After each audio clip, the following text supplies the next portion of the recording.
We are here to talk about our next topic, getting traffic through pay-per-click. Pay-per-click is an effective way to get traffic. While article marketing is free, pay-per-click does cost money. The most well-known service is Google AdWords. Yahoo and MSN also have their own pay-per-click networks, along with many smaller pay-per-click services. You'll create a text ad that entices people to click on it. Your ad will appear for searches based on the keywords that you've chosen for it, and it can cost you anywhere from 5 cents a click to several dollars per click. This figure depends on the niche that you're in and how many other people are bidding on the same keywords at that time.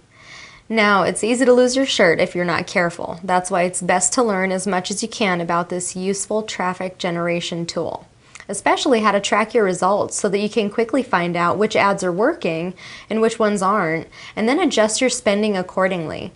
One of the greatest things about pay-per-click is that results are nearly instant. As soon as you get your ad put up, you can start to get traffic. Now, it's best to plan carefully. It's easy to get carried away and pay too much for this advertising when your ad might be shown more than expected and you all of a sudden get a lot of people clicking on it. If you haven't tested and aren't watching it, you could lose a lot of money real quick. Just be sure to first do your keyword research. Use the Google keyword tool or something similar to help to determine what the keywords should be.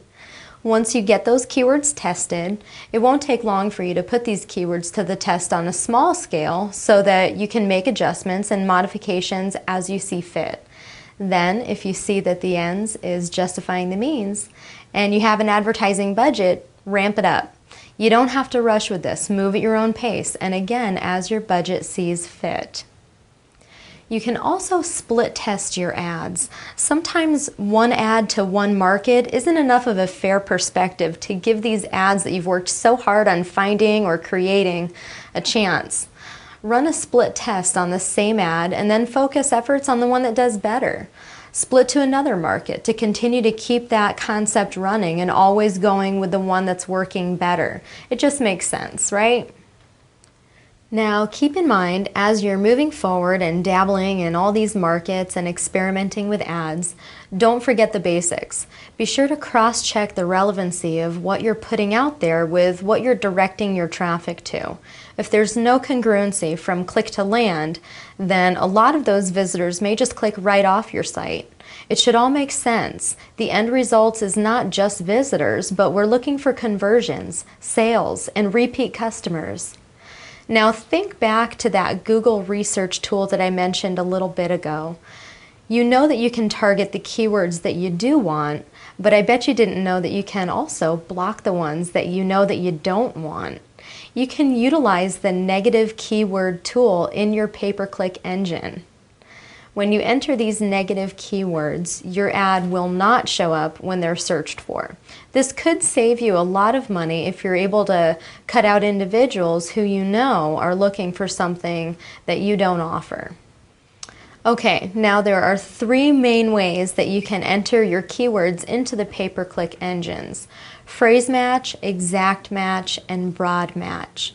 This is the range from super particular to wide and vague. You don't have to choose which of these which will be best for you because you can use all 3 at the same time. Now, if you're reaching a slump in your creativity, don't forget to stop and look what other people are doing. Make a note of people that are coming up at the top of searches that you're doing and see if you can pick up on how they may have gotten there. Take note of phrases, relevancy, and try to capture your experience from a customer perspective so that you can recreate a similar experience with what you have going on. Another option you can choose with your ads is whether or not you'd like for them to show up inside other people's website content. If you're interested in learning how that can work for you, all the information is available on the Google AdWords site. You're going to really start to get the hang of this quickly. When you do, you'll move on to more sophisticated bidding techniques, but until then, just learn to master the basics of this very effective method, and then continue to build on that. Again, it's been a pleasure introducing you to another new possibility for your online marketing. I hope that you learn the concept intend on acting on this knowledge the moment that this video ends, and even better, we hope that you are reaching your goals for success so that you can make room for bigger ones. Thanks so much. Have a great day.